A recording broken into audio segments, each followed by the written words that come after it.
It has been years since the anime community was collectively held hostage by a group of heavily intoxicated, naked college students. For half a decade, fans have been begging on their knees for a sequel to the greatest, most unhinged comedy in anime history.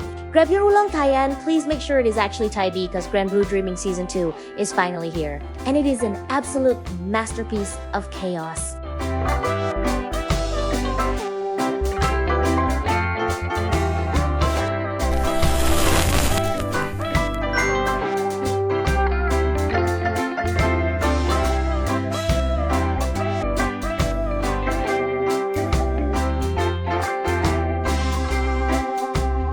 If you are entirely new to this franchise, Grand Blue Dreaming markets itself as a wholesome slice of life anime about scuba diving. That is a massive lie. The story follows Iori Kitahara as he moves to a coastal town to start his college life, living above his uncle's scuba diving shop. Grand Blue.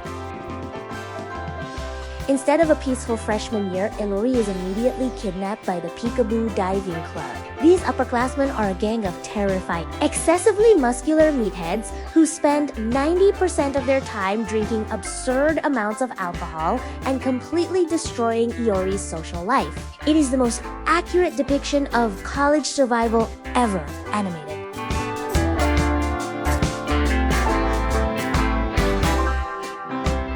What makes Grand Blue's return so monumental is how effortlessly it recaptures the lightning in a bottle of the first season. The animation team completely understands that the true soul of this series lies in its legendary, grotesque facial expressions. When a joke lands, the characters' faces warp into terrifying, Titan-like monstrosities that elevate the absurd comedy to a god-tier level. Yet, the absolute brilliance of this series is its jarring tonal whiplash. Just when you are exhausted from watching the Peekaboo Club engage in another degenerate drinking game, the show suddenly remembers it is technically about diving. The underwater sequences are animated with breathtaking, serene beauty. The transition from chaotic frat house humor to a genuine, awe-inspiring appreciation for the ocean is surprisingly profound. Season 2 also heavily cranks up the narrative momentum by diving into the highly anticipated uninhabited island arc and introducing chaotic new cast members. The new character dynamics perfectly challenge Iori and Kohai's established degeneracy, injecting fresh romantic misunderstandings and forcing the boys into even more desperate, socially ruinous situations. The comedic timing is flawlessly executed.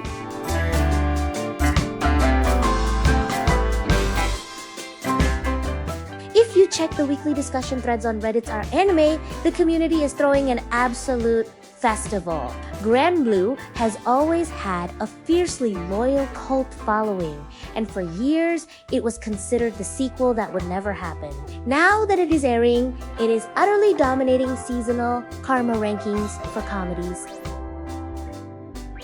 On my Nama list, the scores are skyrocketing. Of course, a few critics on Twitter argue that the relentless, naked drinking gags can get repetitive if binged too quickly. However, the overwhelming consensus is that Season 2 is exactly what the fandom ordered. Unadulterated, brain-rotting hilarity that refuses to pull its punches.